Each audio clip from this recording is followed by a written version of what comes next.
here and welcome back to my channel. Today we're going to do something a little new and different. For the holiday season, my husband and my dad collaborated and got me a printer to do sublimation with. So today I am going to show you the steps for unboxing and putting them together. So the first step is to open the box.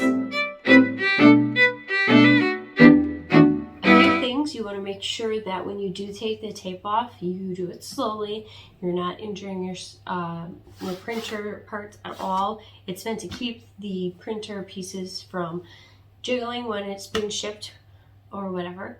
This Epson printer is specifically the EcoTank ET-2760, but the process should work the same either way when you have an EcoTank printer.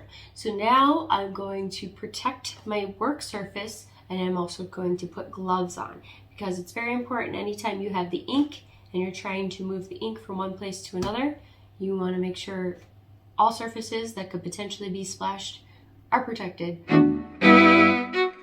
So to open the top, you want to lift up where the scanner is and put it to its locked position.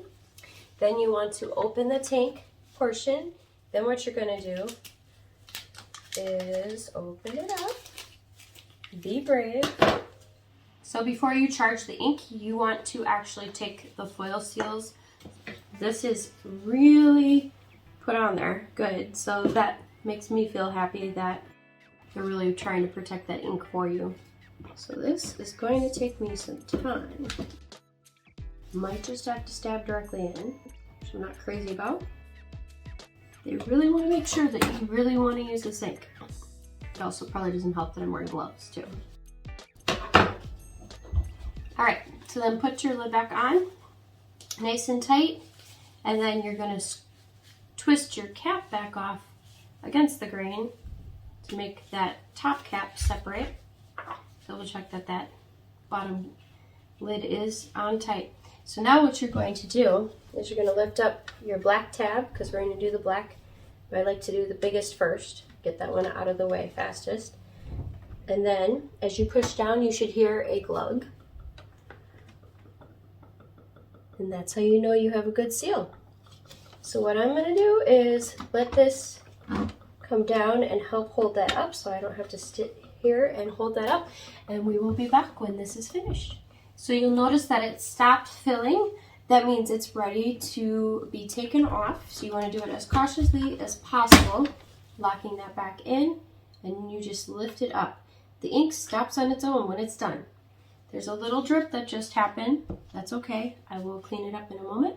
But what I'm going to do is I'm going to do the rest of the colors, starting with yellow, then magenta, then cyan. I'm working in to out. That's the order that I chose. You can do the opposite. Just try to go in order, because otherwise you might mix up colors, lose track of what you're doing. If the ink doesn't flow from the bottle, or if it stops at all, that might mean that there's a substance in there.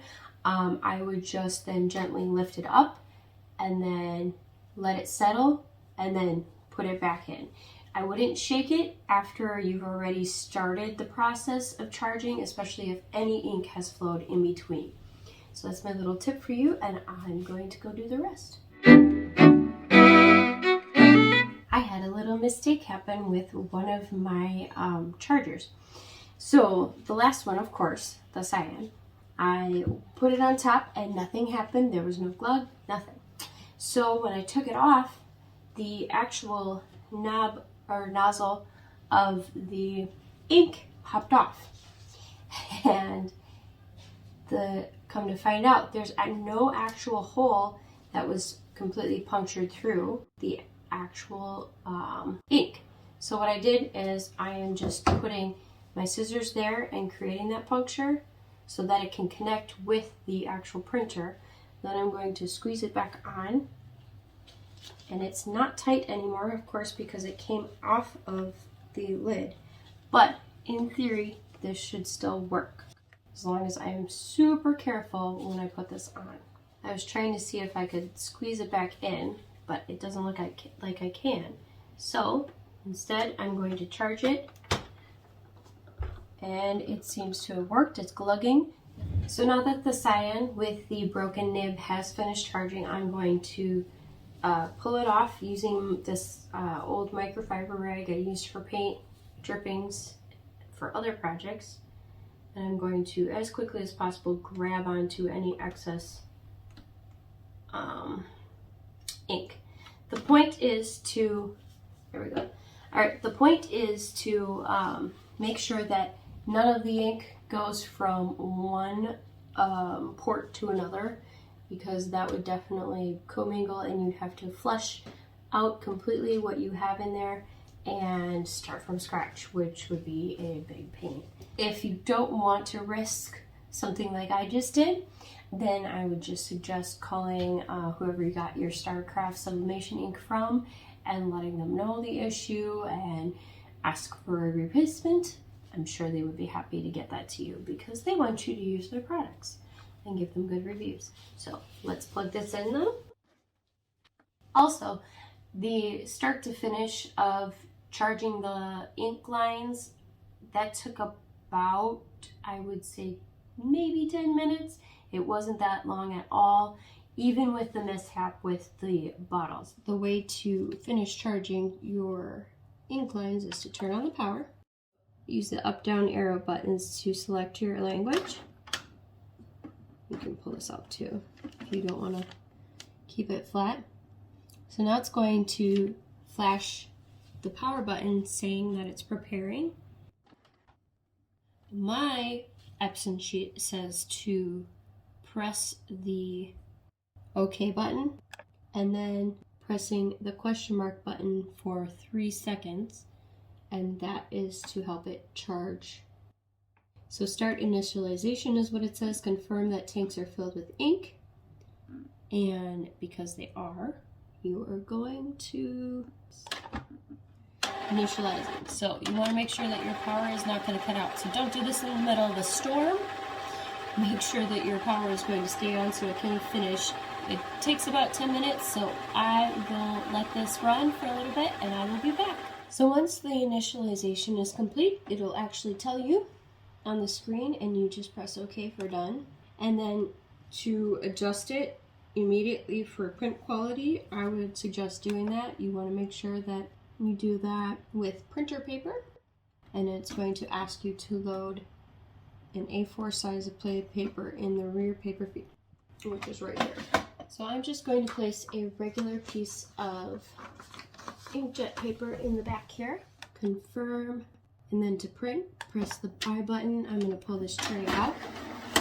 So as it prints the test paper, it'll check your levels for you and also let you see if it printed correctly. So if you can see here, some of my lines are not completely filled. That means either A, the charging of the lines wasn't fully complete, or B, it just needs to sit and rest for those 24 hours. It's going to prompt me if there are missing segments.